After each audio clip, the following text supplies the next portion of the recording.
अगर जेल में उसको सुविधा दी जाए तो उसको छुटकारा नहीं कहा जाएगा। मान लो जेल में इसकी कोई थोड़ी मदद कर दी, ले जा कर के आप कोई जेल में बंद होता है, अपने सगे संबंधी रिश्तेदारों से आप मिलने जाते हो तो कुछ मिठाई कुछ फल फूल आप ले जाते हो। अब 1-2 दिन फल फूल खा लेगा लेकिन जेल में तो रहेगा। कभी कभी आप कपड़े भी दे देते, भाई चलो, लेकिन कुल मिलाकर है जेल के अंदर। इसी तरह से हमारा ये लौकिक जीवन, जहाँ आज हम और आप गिरफ्तार किए गए हैं, जहाँ हमको आपको बंदी खाने में कैद किया गया है, यहाँ अगर हमको आपको थोड़ी बहुत सुविधा भी मिल जाए लेकिन हम लोग मुक्त तो नहीं हो पाएंगे। मान लो आपको बढ़िया शरीर मिल जाए, आपकी तंदुरुस्ती अच्छी है, सूरज की तरह से चमकता हुआ चेहरा, सोने की तरह से चमकती काया शरीर मिल गई, थोड़ा संसार का भोग और भोगोगे आप, लेकिन फिर भी आप मुक्त नहीं हो सकते हो। मान लो झोपड़ी से निकलकर आप 1 करोड़ की कोठी में आ गए, तब भी मुक्ति नहीं है। आप हिंदी की जगह अंग्रेजी बोलने लगे, तब भी मुक्ति नहीं है। आप बढ़िया बढ़िया भोजन करो, तब भी मुक्ति नहीं है। आप पूरे महाराजगंज के सबसे बड़े इंजीनियर, डॉक्टर, प्रोफेसर बन जाओ, भारत ही नहीं पूरी दुनिया के आप राजा बन जाओ, तब भी मुक्ति नहीं है। मुक्ति का मतलब यहाँ फिर आना न पड़े, जेल खाना है। यही बात आम आदमी समझ नहीं पाता और संत महात्मा इसी को समझाने की कोशिश करते हैं कि ये फरिंदा, ये महाराजगंज, ये आपके लिए बंदी खाना, जेल खाना है। यहाँ थोड़ी बहुत सुविधाएं मिलती रहती, कोई गरीब है अमीर बन जाता है, रंक है राजा बन जाता, लेकिन फिर भी कोई निकल नहीं पाता। निकलने का रास्ता ही बिल्कुल अलग है, और जो निकलने का रास्ता बताते, इसका ज्ञान कराते हैं, उनको सद्गुरु कहा जाता। जैसे यहाँ भी आप गुरु, टीचर, ट्यूटर, मास्टर, आपको हिंदी, अंग्रेजी, geography, history, physics, chemistry, math, algebra, zoology, botany, नाना प्रकार का इंटेलेक्चुअल बौद्धिक ज्ञान विद्या देते रहते, आप पढ़ते हो। लेकिन ये सारी ज्ञान विद्या आपके गले की हड्डी बन रही है, ये तो आपका बंधन बढ़ा रहे हैं। आप जितने ज़्यादा पढ़ोगे लिखोगे, नौकरी मिलेगी बढ़िया, ज़्यादा पैसा कमाओगे, घर मकान बढ़िया बनेगा, कोठी हवेली, 50 लाख की कार में चलने लगो, इसके आगे। लेकिन मुक्ति का कोई मिशन, लक्ष्य तो पूरा होता नजर नहीं आ रहा, बल्कि आप उसी कार मोटर में पूरा जीवन जब बिगड़ रही तो बनवाओ चलो। आप घर को डेंट पेंट कराते कराते अब कहोगे घर और गोरखपुर बनवा लिया जाए। फिर लालच बढ़ेगा, भाई चलो एक कोठी लखनऊ बनाई जाए, दिल्ली बनाई जाए। अब 1-2 कोठी बनाते बनाते तो बुढ़े हो जाओगे, तब तक राम नाम सत्य हो जाओगे। कोठी बनाने से तो मुक्ति मिलने का कहीं रामायण गीता में जिक्र नहीं।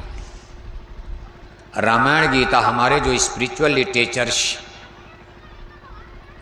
उसमें मोक्ष और मुक्ति प्राप्त करने का जरिया क्या बताया गया, आखिर वहीं से तो ज्ञान प्राप्त होगा। फिजिक्स केमिस्ट्री में तो कोई ऐसा है नहीं। आप पूरी दुनिया का ज्योग्राफी, हिस्ट्री, फिजिक्स का सब साइंस विज्ञान पढ़ो, उसमें कोई मोक्ष मुक्ति का उपाय यूनिवर्सिटी कॉलेज में मास्टर प्रोफेसर तो बताएगा नहीं। लेकिन इसको जो, इस ज्ञान को जो बताते हैं, इसको सतगुरु कहा जाता। इनमें थोड़ा अंतर कर दिया गया। गुरु, इसीलिए कहा सतगुरु एक गुरु बहुतेरे।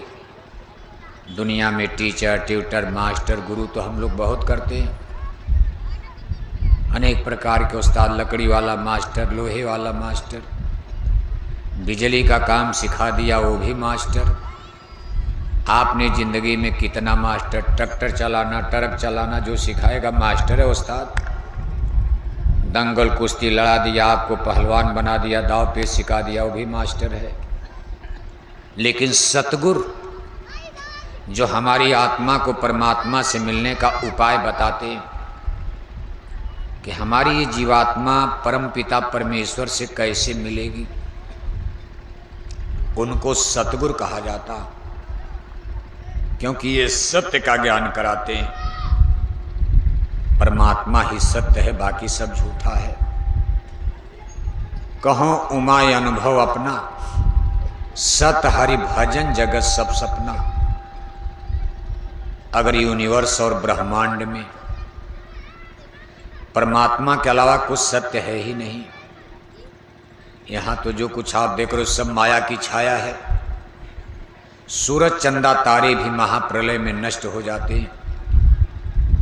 यहाँ तक कि पूरी त्रिलोकी जिसमें स्वर्ग और वैकुंठ का घेरा आता, ये भी महाप्रलय में समाप्त कर दिए जाते हैं। जिस स्वर्ग वैकुंठ में आप मुक्ति पद खोजते हो, महापुरुषों ने मना कर दिया, कहा ना स्वर्ग स्वल्पयंत दुखदाई। कहा स्वर्ग का भी दायरा ब्रीफ है, स्कोप उसका अल्प है, अंत दुखदाई। जिस दिन स्वर्ग नष्ट हो जाएगा, आपका पुण्य खत्म हो जाएगा, पुण्य छेड़े मृत्यु लोके, फिर मुक्ति पद कहाँ है? यानी जहाँ परमात्मा रहते हैं, यानी आत्मा के सुरतों के सच्चे स्वामी, सच्चे करतार, क्रिएटर, इन आत्माओं के जन्मदाता, जिनसे वर्जिन ऑफ स्पिरिट, जिनसे आत्मा का जन्म हुआ। जैसे आपका शरीर माँ बाप की कोख से जन्म, हम लोग माँ बाप मान लेते हैं, लेकिन ये माता पिता तो शरीर को जन्म देने वाले, लेकिन आत्मा जो इस शरीर में सिचुएटेड है, ये माता पिता जन्म नहीं दे सकते। आत्मा तो पहले ही पैदा हो गई थी, शरीर तो अब बना, और जब 5 महीने 10 दिन में शरीर बन गया तो आत्मा को उतार कर दोनों आँखों के बीच में बैठा दिया, माँ के गर्भ में 6ठे महीने में। लेकिन आत्मा का जन्म, आत्मा की उत्पत्ति तो बहुत पहले, जब सूरज चंदा तारे कुछ नहीं था। जिस पुरुष के द्वारा आत्माओं की, जिनको सूरत कहते उत्पत्ति, उसको सतपुरुष भगवान कहा जाता। सतपुरुष भगवान की कोख से सारी आत्माओं का जन्म हुआ। जिस जगह जन्म हुआ उस देश को सतलोक कहा गया है। थोड़ा विषय क्लिष्ट है, ये स्वर्ग वैकुंठ के ऊपर आता। अब हिंदू लोग तो इतने में उखड़ने लगते, एक स्वर्ग वैकुंठ से बड़ा क्या है, क्योंकि हिंदू धर्म में मुक्ति का पद स्वर्ग वैकुंठ ही माना गया, उसके आगे वो जानते भी नहीं। दादा दादी घर में मर गए तो चिट्ठी लिख देते, मेरे दादाजी का क्या हो गया। जब तेरे ही मनाते हो तो चिट्ठी क्या लिखते हो। हिंदू लोग, मुसलमानों का छोड़ो अभी, क्योंकि यहाँ सब लोग हिंदू ही बैठे, कोई मुसलमान बैठा। जब मुसलमान आएंगे तो उनको अलग से समझाया जाएगा, उनकी भाषा में समझाया जाएगा, वो भी समझ जाएंगे। चाहे जन्म मरण तो सबका एक ही है, सिस्टम नेचुरली कॉन्स्टिट्यूशन। ऐसा नहीं कि मुसलमानों का जन्म मरण कोई अलग है, हिंदू का अलग है, ब्राह्मण क्षत्रिय का अलग अलग है ना। जो नेचुरली कॉन्स्टिट्यूशन है, सबका विधाता का कानून कायदा एक ही है। आप सब लोग हिंदू बैठे हो, हिंदू लोग जब तेरे ही मनाते हो ब्रह्मभूत 13 दिन के बाद, तो पूरे गांव जो रिश्तेदारों को नोटिस लिखते हो कि मेरे पूजनीय दादाजी का क्या हो गया, क्या हो गया, स्वर्गवास। दादी मर गई, क्या हो गया, स्वर्गवास। माताजी मर गई, क्या हो गया, स्वर्गवास। पिताजी मर गए, क्या हो गया, मतलब पूरे महाराजगंज का क्या हो गया, कोई नरकवास लिखता है। अब देखो यहीं आप भूल करते हो, नरक भी तो है। दादा 2 कुंतल मछली खाकर मर गए, उनकी भी नोटिस जारी कर दिया, क्या हो गया, स्वर्ग जाते देखा आपने। आप कोई स्वर्ग का टिकट बांट रहे हो, यहाँ बैठे बैठे पट्टा कर रहे हो आप। एक तो आपको ये भी नहीं पता कि स्वर्ग गए कि नरक गए। दूसरे हिंदुओं को ये भी नहीं पता है कि स्वर्ग जो है मुक्ति का स्थान मुकाम नहीं है। रामायण कह रहे, हम नहीं कह रहे। रामायण कह रहे कि स्वयहि तन कर फल विषय न भाई, स्वर्ग स्वल्पयंत दुखदाई। स्वर्ग भी अल्प है, थोड़ा है। पुण्य कर्म का भोग भोगने के लिए अच्छे कर्म जो मानव जन्म पाकर करता उनको थोड़े दिन स्वर्ग में रखा जाता, और पुण्य छेड़े मृत्यु लोके। जब आपका पुण्य फल समाप्त हो जाएगा तो मृत्यु लोक में जन्म होगा। जब मृत्यु लोक में आपका जन्म होगा, जो स्वर्ग वैकुंठ की आत्माएं देवी देवता बनकर, उनको किसी एमपी एमएलए राजा महाराजा सेठ साहूकार के घर में सीधे जन्म होता। उनके बाप दादों की कई कोठियां बनी, उनको घर बनाना ही नहीं। दादा मुख्यमंत्री हैं तो बेटा तो कुछ नहीं तो एमपी एमएलए बन ही जाएगा। उसको कोई जनता कि भाई चलो नेताजी का लड़का है। ये उन आत्माओं के लिए होता है जो स्वर्ग वैकुंठ में पुण्य कर्म करके जाती। जब उनको मृत्यु लोक में दोबारा जन्म होता तो धनी मानी पैसे राजा महाराजा के घर में उनका जन्म होता। और जो आत्माएं पाप करके जाती हैं उनको सीधे नरक में डिवाइड कर दिया, उनको नरकों में ले जाया जाता। नरक में, जैसे नरक माने जेल खाने में, वहाँ कटते हैं, पिटते हैं, जलते हैं, मरते हैं कितने युग तक। इसके बाद फिर उनको मृत्यु लोक में उतारा जाता। लेकिन नरक में जो आत्माएं जाती, जब उनको मृत्यु लोक में उतारते हैं तो उनको मानव जन्म नहीं, उनको गाय बैल कुत्ता बिल्ला, जिसको 4 खान 84 कहा जाता, इस 4 खान 84 के जेल खाने में बंद किया जाता। आकर 4,84,000 योनि भ्रमत ये जीव अविनाशी। इसलिए हमारे आपके लाइफ जीवन में कर्म का बहुत बड़ा महत्व है। इसीलिए संत महात्मा फकीर पैगंबर औलिया, जहाँ भी आप सत्संग में जाओगे, कोई भी साधु महात्मा होगा, आपको अच्छे और पवित्र कर्म करने की सलाह देता है। कभी वो नहीं कहेंगे भाई झूठ बोलो, धोखा दो, हिंसा करो, हत्या करो, ठगी बेईमानी करो, क्योंकि आपका जीवन इसी पर सफर कर रहा है। आप इसमें जो भी दुख सुख भोग रहे हो सब अपने कर्मों का परिणाम है। आप कहोगे बच्चा जन्म लिया अंधा हो गया, अभी तो कर्म क्या किया? कि कर्मों का सिलसिला अनेक जन्मों से चलता रहता। जैसे इसमें जो गेहूं आप खा रहे हो, जो गेहूं आपने बोया हो तो खेत में खड़ा है, होगा कि नहीं होगा अभी मान लो बर्फ गिर जाए, पत्थर गिर जाए, आंधी आ जाए, पानी आ जाए, लेकिन आपके खेत में गेहूं है, पिछली फसल है, पिछले चैत के महीने में काट करके रख लिया। आपके घर का खर्चा 10 कुंतल है, 10 कुंतल रख लिया खाने के लिए, और आपने पैदा किया 100 कुंतल, तो 90 कुंतल आपने बेच दिया, उसको स्टोर कर दिया, मान लो बैंक में पैसा कर रख दिया। ऐसे 2, 4, 10 साल में बहुत बड़ी 1 करोड़ की पूंजी बन जाएगी। इसको संचित कर्म कहा जाता, संग्रह संचय। और जो आप घर में खाने के लिए रखे हो, इस समय वर्तमान में खा रहे हो आप, लेकिन ये इस समय का गेहूं नहीं है। ये नहीं कि बो दिया कार्तिक में तो अगहन में खाने लगोगे आप। इस समय जो अभी तो चैत में कटेगा तो फिर साल भर खाओगे। इसी तरह से कर्मों के जो विधान ईश्वरी विधान है, ये आदमी का बनाया विधान नहीं, बन चुका है। क्या करोगे आप? यानी जो आपके भोग भरण से, मान लो आपकी मौत आ गई और आप अपने कर्म का भोग नहीं भोग पाए, तो मरने के बाद वो खत्म नहीं होगा, आपके खाते में बैलेंस कर दिया जाएगा। हर आत्मा का कोड नंबर चलता। जैसे आप मोबाइल नंबर देख रहे हो ना, 1 से 9 तक की गिनती है, 1 0 है, 10 अंक, इसी में सारे संसार का मोबाइल चल रहा। 1 अंक इधर घुमा दिया, घंटी दिल्ली बजने लगी।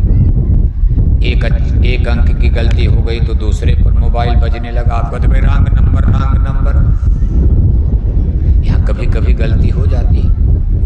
थोड़ा सा आप चश्मा नहीं लगाए, नहीं दिखाए, 2 का 3 देख लिया आपने बिना चश्मे के, तो पता चला आपने जिसको मोबाइल लगाया उसको पता नहीं बम्बई पता कहाँ घंटी बजने लगी, आप कहते भाई सारी रॉन्ग नंबर, गलत नंबर। लेकिन भगवान की तरफ से हर जीवात्मा का कोड नंबर है, वहाँ कभी गलती नहीं हो सकती। इसी कोड नंबर पर सब कुछ चल रहा, आपका खाता चल रहा। यहाँ तो सब आप समझ नहीं पाते हो, भाई भाई का चेहरा मिल जाएगा, लेकिन आप देखते अंगूठा नहीं मिला। इतने बड़ा अंगूठा है, क्या भगवान की कारीगरी है। जब आप अंगूठा लगाते हो, आपका सगा भाई भी अंगूठा लगा के पैसा नहीं निकाल सकता। अब इतने बड़े अंगूठे में कितनी कला है, आदमी ने नहीं बनाया। ईश्वर की रचना देखो कि हाथ की रेखा, अंगूठे की रेखाएं भी अलग अलग भाई भाई की। एक भाई दूसरे का अंगूठा लगा के पैसे निकाल लेगा, लेकिन नहीं निकाल सकता कोई, माँ बाप भी नहीं निकाल सकते। इसी तरह से हर जीवात्मा का कोड नंबर चलता, और हम सब लोग ईश्वरी कैमरे की जद में चल रहे हैं। ईश्वरी कैमरा उसी दिन लग गया ब्रह्मांड में। ये ब्रह्मांड आसमान बहुत बड़ा, उसी दिन कैमरा ईश्वर ने लगा दिया जिस दिन मानव धरती पर जन्म लिया। कैमरा क्यों लगाया? क्योंकि उनको कर्मों का कानून पारित करना है, प्रस्तावित कर दिया। हमारे आपके लिए कर्मों का कानून बना दिया। अब आप क्या कर रहे हो कैसे पता चलेगा? मान अगर नोट नहीं करेंगे, वीडियो नहीं बनाएंगे, कैसेट नहीं बनाएंगे, तो आप वहाँ जाकर झूठ बोल सकते हो। नहीं महाराज, जैसे यहाँ अदालत में आदमी झूठ बोलता, इसलिए उन्होंने झंझट को ही खत्म कर दिया। कहा हमारे यहाँ कोई वकील नहीं, हमारे यहाँ कोई गवाही नहीं, शोर सिफारिश नहीं, हम सीधे कैमरे लगा दे रहे हैं। इसी में आपकी फ़ोटो फिल्म आती रहेगी, और जब आप हमारी अदालत में मौत के बाद वापस आओगे, यही कैमरे आपकी गवाही देंगे, यही गवाह माना जाएगा। जो भी कैमरे में नोट होगा उसी पर आपको सज़ा मिलेगी, सुख मिलेगा, दुख मिलेगा। जजमेंट यानी फैसला एक कैमरे, और वहाँ जो जिम्मेदारी दी गई उनको आप धर्मराज यमराज कहते हो, भगवान के जज हैं। अदालत को यमपुरी कहा जाता, इसीलिए कहा यमपुर जाए जीव पछताएं, यम के 2-3 बहुत शताएं। यानी मौत के पहले, मौत के बाद सारी आत्माओं को सबसे पहले यमपुरी में जाना पड़ता। कहाँ ले जाते हैं? कहाँ ले जाते हैं? अब आप कहते हो कि दादा का क्या हो गया, आप सीधे स्वर्ग भेज रहे हो, भगवान के कानून को तोड़ दोगे। ईश्वर का कानून बना है कि मौत के बाद सारी आत्माओं को एक बार हमारे कोर्ट में, अदालत में खड़ा किया